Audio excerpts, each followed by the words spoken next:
Live from WTVO 17 and your home team, Eyewitness News at 5 starts now. A pair of fishermen are dragged down the Rock River on a makeshift boat. First responders say planning ahead helped to reel the anglers to safety. It kept people out of the hospital and it kept people alive. And that's really the goal that we're trying to get to. Another coronavirus vaccine's approved for American use. Local health experts say Johnson & Johnson's dose has more pros than cons. Plus, after a difficult year for all, travel agents say you deserve a vacation. The do's and don'ts of planning your next family getaway. Good evening, I'm Mimi Murphy. Eric is off tonight. A Rockford man faces multiple charges after barricading himself inside a home over the weekend. 26-year-old Colin Zielinski is accused of domestic battery and resisting arrest. Saturday morning, police were called to a home on Meadow Trace after receiving calls regarding domestic violence. When officers arrived, everyone reportedly left the house except Zielinski. That's when investigators say he barricaded himself inside. Police say Zielinski was uncooperative for over 2 hours, but eventually came out and was arrested. Witnesses lined the banks of the Rock River to watch the scene unfold as two men float downstream. Rockford firefighters got the 911 call a little after 2 this afternoon for a couple of men floating on a mattress on a patch of ice. According to the fire chief on the scene, the men were fishing when the patch broke away from the shore. First responders couldn't use their normal rescue boat because the boat launches are frozen. We did have several things that worked to our advantage. Was the one, the current was moving slow, so that enabled us enough time to get our what we call the RDC boat in the water. We also had a plan B. We dropped some ladders down the bridge. Chief Duran says the men were lucky they didn't end up in the water. EMS checked them out once the pair got to shore just north of the State Street Bridge near Luther Center. Johnson & Johnson officially starts rolling out its coronavirus vaccine. The first of several UPS trucks carrying the newest COVID-19 shot arrived at the carrier's hub in Louisville, Kentucky. Nearly 4 million doses of the J&J vaccine are being shipped across the country just days after the Food and Drug Administration approved it for emergency use. It's the third authorized coronavirus vaccine in the United States. The shot is the only one which requires a single dose. Vials can also be stored more easily than others on the market. As a pharmacist, I can assure you that the logistics that go around organizing and scheduling the second dose, the refrigeration and freezing capabilities, make distribution of the mRNA vaccines very challenging. And so, yes, the newer Johnson & Johnson vaccine will make vaccination much easier. We welcome it. J&J's vaccine is around 66% effective. Local health experts say it's unlikely the state line will receive any of the limited initial rollout. Slowly but surely, Boone County residents continue to roll up their sleeves for the vaccine. Health officials say they're inching toward administering 10,000 first doses countywide. That's out of the roughly 81,000 people who are eligible. The health department says even with a lot of medical volunteers stepping up to help, community members must be patient when registering for the shot, especially after Phase 1B's latest expansion. Once we have sufficient doses to open up large and well-organized clinics, we will begin to host clinics that are specifically targeting this age bracket and these comorbidities. Health officials hope to improve the vaccination rate by summer. This time last year, cruise ships were being docked, flights were canceled, and hotel reservations put on pause as the pandemic started to unfold.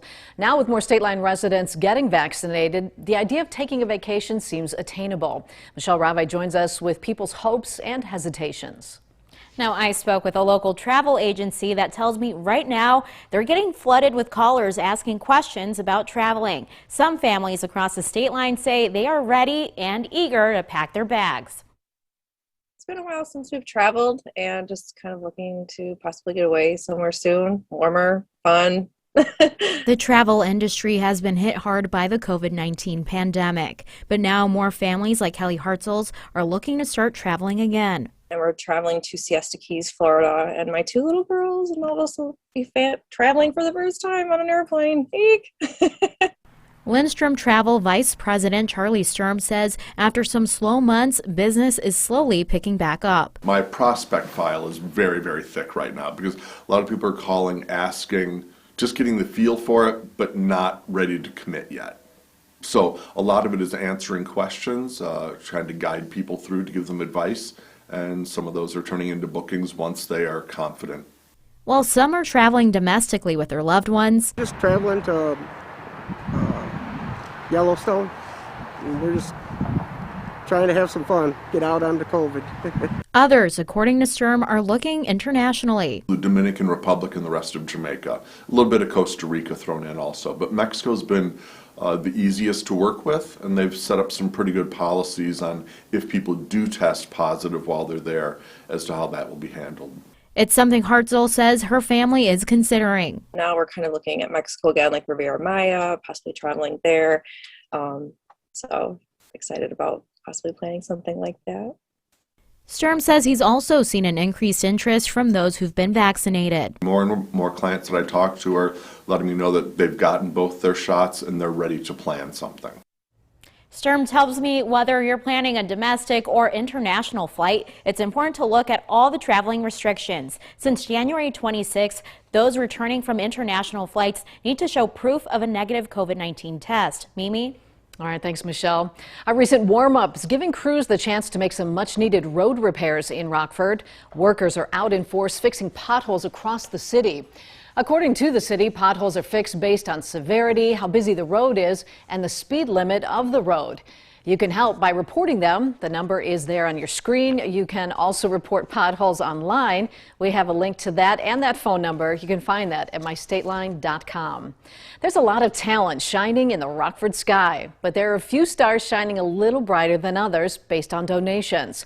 Based on early voting, Golden Apple of Rockford released the top acts in the 815 Rising Stars virtual talent show.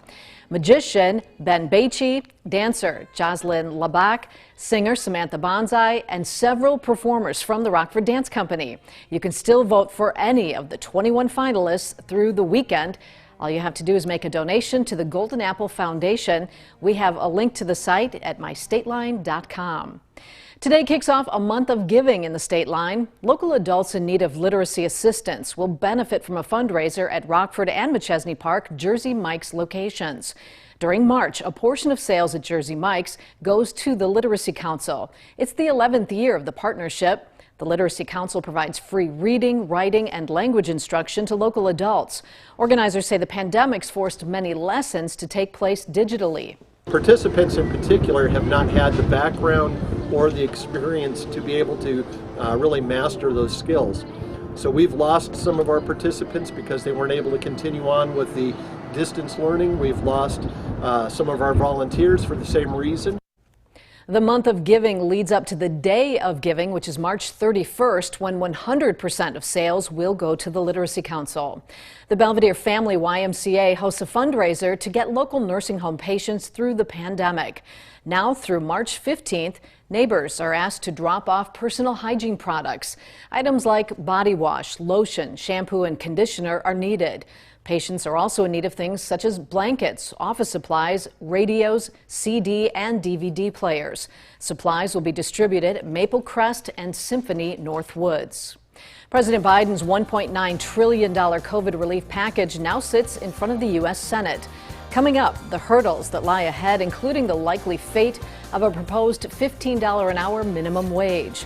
Plus, a pharmacy app meant to schedule critical coronavirus vaccine appointments proves to be anything but convenient. Coming up at 6, hear from a woman who's voicing her frustrations.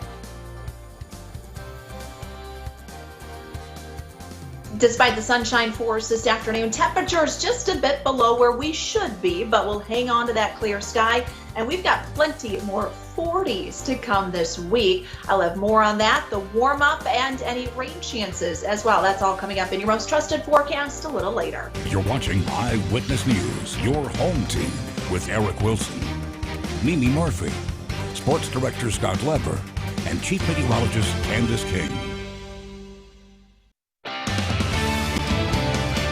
As we mentioned earlier in the show, a third COVID-19 vaccine is now being shipped. It's a milestone the White House is celebrating. But attention now moves to the U.S. Senate as lawmakers consider President Biden's relief package. Washington correspondent Kelly Meyer joins us with a look at the hurdles that lie ahead as she keeps you connected to the nation's capital.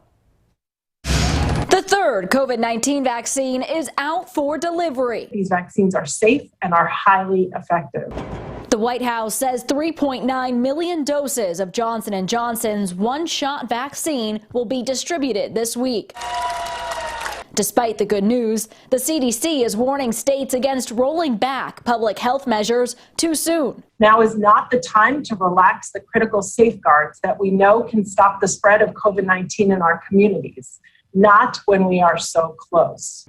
After passing in the House over the weekend, President Biden is now looking to the Senate to approve his nearly $2 trillion COVID aid package. Less than 10% of this bill has anything to do with COVID. Florida Republican Senator Rick Scott says the current bill doesn't have his support. I'm not going to go waste $2 trillion.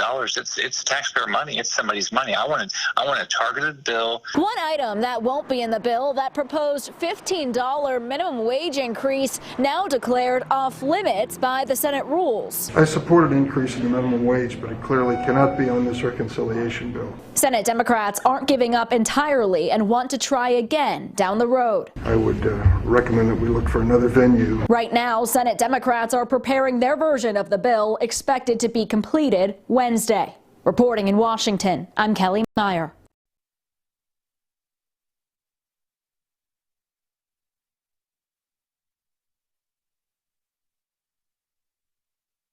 Now, your first warned weather forecast with Chief Meteorologist Candice Kane.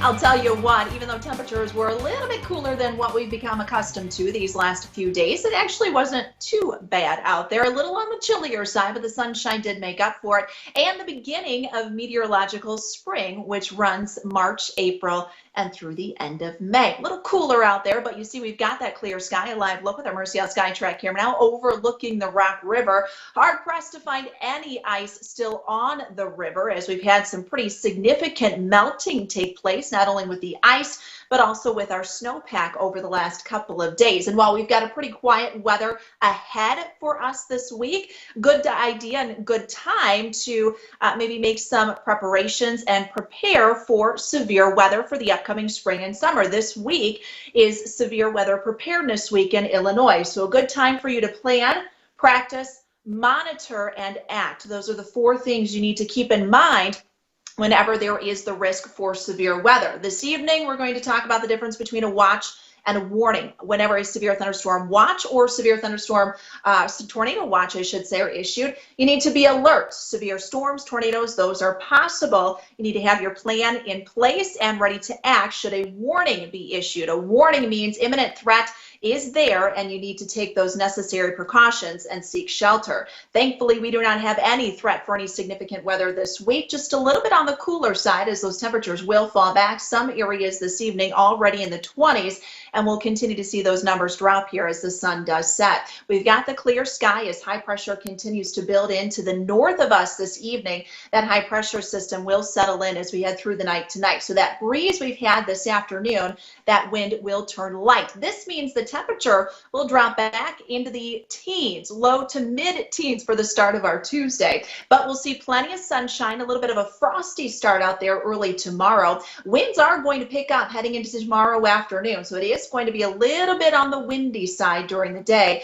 but this will bring that temperature back up into the mid-40s for Tuesday. Tuesday night into Wednesday, there's what's called a backdoor cold front. This comes in from the north and northeast. This may actually bring in a little bit more cloud cover to start off our day on Wednesday, and some of those clouds could last into Wednesday afternoon. That may have an impact on the temperature, but still looks like we'll make it into at least the mid-40s for Wednesdays. We'll see those numbers drop off just a bit as we head into Thursday afternoon. But overall, our pattern is expected to remain fairly quiet. I mentioned it does get windy tomorrow, low pressure building to the north, high pressure sinking to the southeast. Those southwesterly winds could gust in as high as 30 miles per hour once we head in towards tomorrow afternoon. And we could even see the gusts sneak up just a little bit towards tomorrow evening. So that gusty wind, even though coming in from the southwest, may take the warmth off just a bit heading into tomorrow afternoon. So for tonight, we're down to 15 degrees underneath a mostly clear sky. A little frosty, a crisp start to our Tuesday, so you'll need the jacket, but high temperatures for us tomorrow. Those will make it back into the low to mid 40s, 45 for tomorrow afternoon. Mid 40s on Wednesday with some of that cloud cover. And notice, Mimi, we stay pretty much rain free heading into the weekend. We'll see some sunshine too. A little dip in the numbers for the start of the weekend, but still staying above average. And we could see that 50-degree day return in just a week's time. Might come with another chance for a little more rain, though. All right, thanks, Candice. Scott's in next to talk sports. J.J. Watt won't be playing for the Packers. Scott discusses Watt's surprise team and why the Packers were never really in the picture. Now, the Napleton Sports Desk with Sports Director Scott Leber. You can put to rest any thoughts of J.J. Watt suiting up for the Packers next season. He's going to be an Arizona Cardinal. Watt made the announcement himself on his Twitter account today, revealing this photo of him lifting weights while wearing a Cardinals t-shirt there. Now, it's a little surprising that he signed with the Cardinals because they're not a team you think of as knocking on the door to a Super Bowl. But what the Cardinals could offer Watt that most other teams couldn't was money. He'll make $31 million over the next 2 seasons with $23 million guaranteed. Said a couple weeks ago Watt would not be a Packer for just that reason. The Packers don't have the salary cap space. There's another quarterback candidate out there for the Bears to consider. Alex Smith is being released by the Washington football team. Smith worked closely with Matt Nagy when they were both in Kansas City, so there's a connection there. Smith fits the type of squeaky clean character the Bears crave in their locker room. He's an excellent leader, and he'll come cheap. The downside, though, is he'll be 37 when the season starts, and who knows if his leg can hold up through a full season. He did play 8 games for Washington last season. The thought of him playing behind the Bears' line scares me a bit.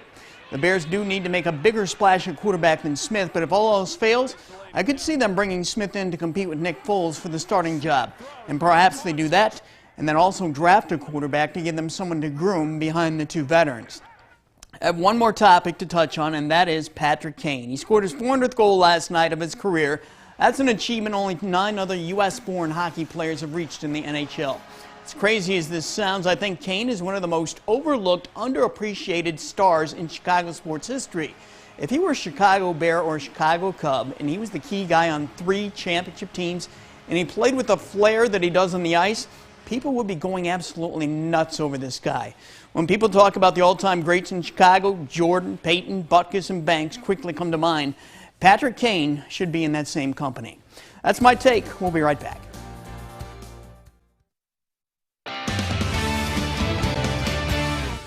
We'll hang on to that clear sky as we go through the rest of this evening, but as that sun sets tonight, that temperature will drop back rather quickly. In fact, our numbers tonight down around 15 degrees. Winds will pick up heading into tomorrow afternoon. High temperatures up around 45 degrees. Southwesterly winds will be gusting close to 30 to 35 miles per hour. We stay in the 40s, upper 40s through the weekend, 50s next week. Did that. All right, thanks, Candice. And thanks so much for watching. We'll see you again after World News Tonight.